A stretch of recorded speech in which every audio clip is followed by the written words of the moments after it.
സദ്ഗുരുവേ ശരണം. എല്ലാവർക്കും ലൈഫ് ഡിവൈൻ്റെ പുതിയ എപ്പിസോഡിലേക്ക് സ്വാഗതം. ഇപ്പോൾ നമ്മുടെ ചാനലിൽ ആധ്യാത്മികമായിട്ടുള്ള നല്ല നല്ല കാര്യങ്ങൾ, പോസിറ്റിവിറ്റിയെക്കുറിച്ചും നമ്മളൊരു ആശ്രമം എങ്ങനെയാണ് ആശ്രമത്തിൽ നമ്മൾ ജീവിക്കേണ്ടതെന്നും ഗുരുമാർഗം എന്താണെന്നും അങ്ങനെയുള്ള നല്ല കാര്യങ്ങളാണ് നമ്മളിവിടെ ചർച്ച ചെയ്തു വരുന്നത്.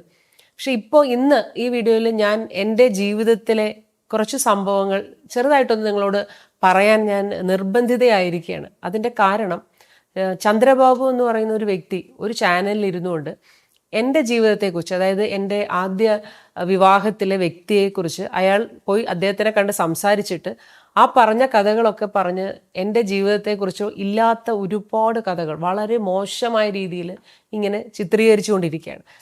അപ്പോൾ അതിൽ ഏറ്റവും വലിയൊരു വിഷമം എന്ന് പറഞ്ഞാൽ അത് ഗുരുവാണ് ഇതിനെല്ലാം ഉത്തരവാദി. അതായത് എൻ്റെ ഗുരുസ്ഥാനീയ അഭിവന്ദ്യ ശിഷ്യപൂജിതയാണ് എൻ്റെ ആദ്യ വിവാഹം തകർക്കാനുള്ള കാരണമെന്നും, അപ്പോൾ എല്ലാ കുറ്റവും ഗുരുവിൻ്റെ മേലിൽ ചുമത്തിക്കൊണ്ട് വളരെ മോശമായ രീതിയിലുള്ള ഈ ഒരു കുപ്രചരണം ഇങ്ങനെ സ്ഥിരമായിട്ട് നടത്തിക്കൊണ്ടിരിക്കുകയാണ്. അധിക്ഷേപിക്കുകയും മറ്റുള്ള രീതിയിൽ എൻ്റെ ജീവിതത്തെക്കുറിച്ച് വളരെ മോശമായ രീതിയിൽ ചിത്രീകരിക്കുന്ന ഈ ഒരു സാഹചര്യത്തിൽ, അപ്പോൾ ഇങ്ങനെ നിരന്തരം ഈ അധിക്ഷേപം ഇങ്ങനെ തുടരുന്ന ഒരു സാഹചര്യമാണ് ഇപ്പോൾ ഉള്ളത്.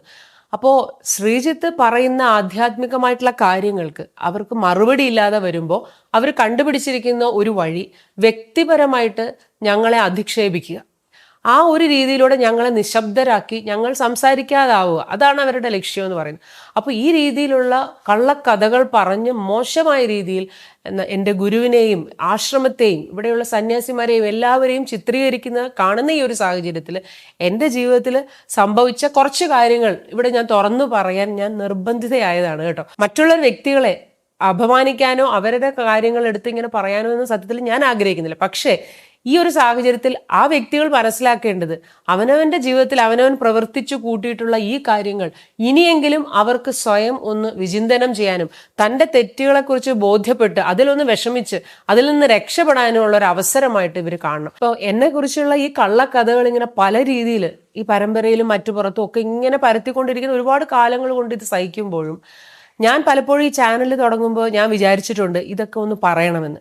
ഇതിന് മറ്റൊരു കാര്യം എന്ന് വെച്ചാൽ, ഇപ്പോൾ നമ്മളെ സ്വഭാവം അനുസരിച്ച് നമ്മൾ മനസ്സിലൊന്നും പുറത്ത് വേറൊന്നും ആ രീതിയല്ല, നമ്മൾ തനി സ്വഭാവത്തിൽ നമ്മൾ സംസാരിക്കുന്നു, ഉള്ളതുപോലെ പറയുന്നു.